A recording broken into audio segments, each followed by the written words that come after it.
niko na miaka 26. Nilikuja huku 2021 mwezi wa 7 nikiwa rimandiz. Sijawahi elewa na sitawahi elewa kozi kile kitendo chenye kilifanyika na kikanileta hapa. Hata mimi mwenyewe mpaka wa leo sijawahi amini ilifanyika na ilitendeka, but inafika mahali juu kupitia through counseling inabidi sasa nijikubali, but it's not easy. Wasichana wanafungwa wako wengi sana warembo kama mimi sana. Wanafungwa na wengi wao wenye wako hapa.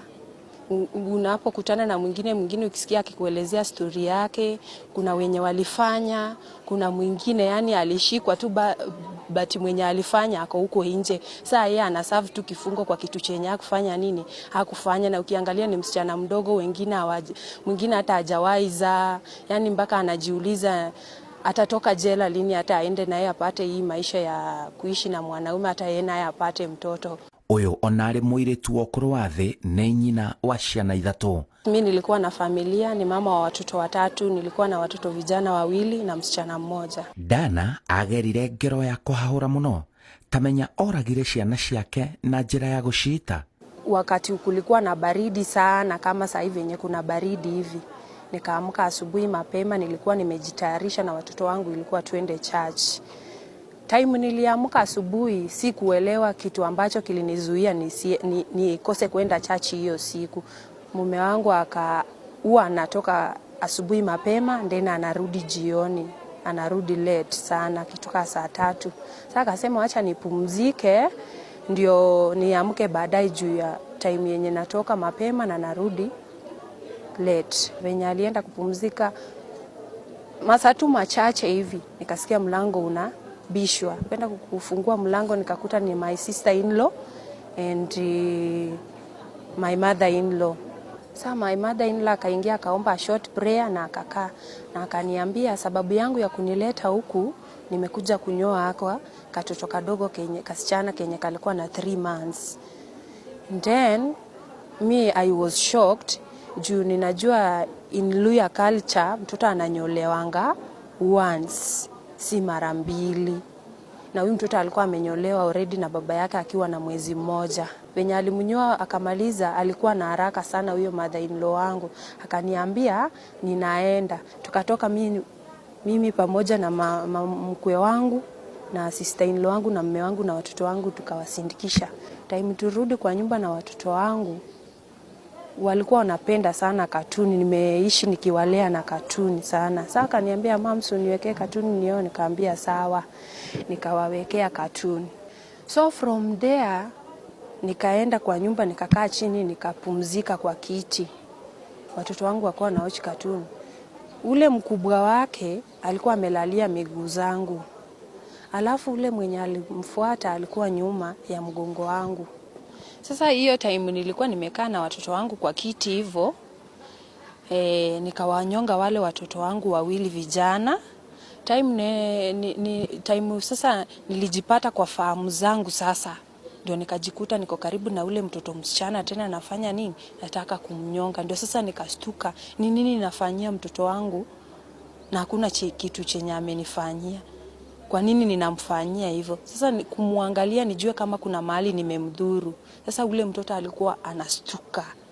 Yani anarudisha pums katika ile hali kwa kile vile nilikuwa nataka kumnyonga. Nikamwachilia nikamuuliza mam, kwa nini namfanyia hivi mtoto wangu? Na nilikuwa nimesweat kabisa. Gwacokire gugithia atia? Ninaangalia wale watoto 2 wamelala na TV bado inaona. Sasa yani ninashindwa ni nini imehappen tu, kwa hiyo yani sielewi ni nini imehappen. Sasa nikawaita juu, nikiwaita wakiwa kwa usingizi huwa wananisikiza, wanainua kichwa na wanarudi wanalala. Nikaita mtoto wa kwanza Sydney, hakurespond. Nikaita ule mwingine hakurespond. Hivyo ndio niliendanga na nikaenda police station, nikaenda nikajireport, nikaambia askari kile kitu kenye nimewanyonga watoto wangu 2. Askari akastuka, wakaenda kwa plot penye nilikuwa naishi, wakaenda wakapata ukweli ni hao watoto wameshafariki na hawako tena. Saa from there ndio ni watoto wakaenda wakachukuliwa wakapelekwa City Mortuary, mimi nikapelekwa police station nyingine ya Satellite. Kutoka Satellite nikachukuliwa sasa ndio nikapelekwa Kabete police station. Ona agerete ngero iyo ya kuraga agathikirwo kioho kia miaka 3 tu njera. OCBD wauka akasema waende wanipeleke Mathare wanipime, wakikuta akili zangu ziko sawa ndio ni take plea. Tukaenda Mathare wakaangalia akili zangu, nikaingizwa kwa mashini wakapima ubongo, nikaulizwa maswali wakakuta niko sawa na wakasema niko ready ku take plea. Nikaenda kotini nikashtakiwa kwa hiyo kesi ya mauaji, nikafungwa miaka 3 ambayo ninaserve huku sasa.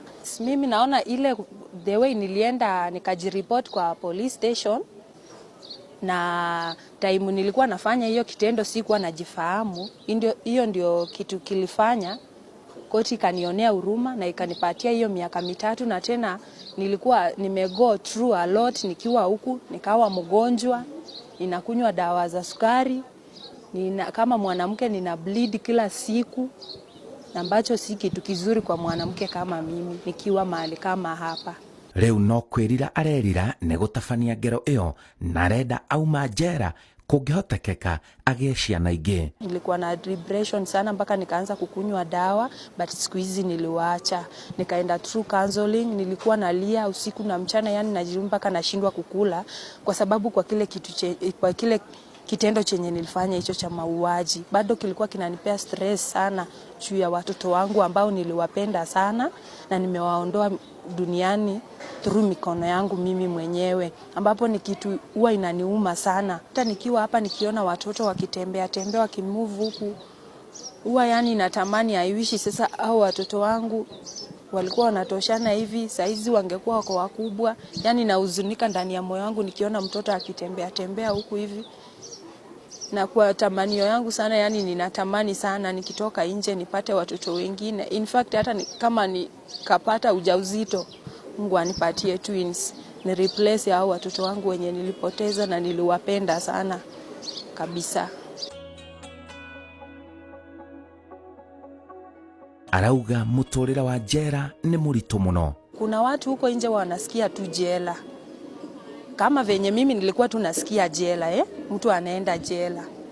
Sasa mtu mwenye ako huko nje na anasema ati jela nitafanya tu hivi na niende jela, asifikirie maisha ya jela ni rahisi hivyo venye anafikiria. Hapana, si rahisi vile venye anafikiria. Ni ngumu. Ni kwa sababu gani niseme maisha ya jela ni ngumu? Mtu kwa mama kama mimi sahi, sababu kuna mama wengi wako huku wako na watoto wao, waliacha watoto wao. Unakuta mtoto wako juu kama we mama uko hii jela, amepata mimba, alikuwa anasoma ameacha shule, wengine wamekuwa chokora, mwingine ameingilia madawa za kulevya sababu mama yake hayuko karibu. Jetagwo Simon Kibe na eo ni tabarira ya njera-ini citu kuma njera-ini ya atumia ya Lang'ata guku Nairobi.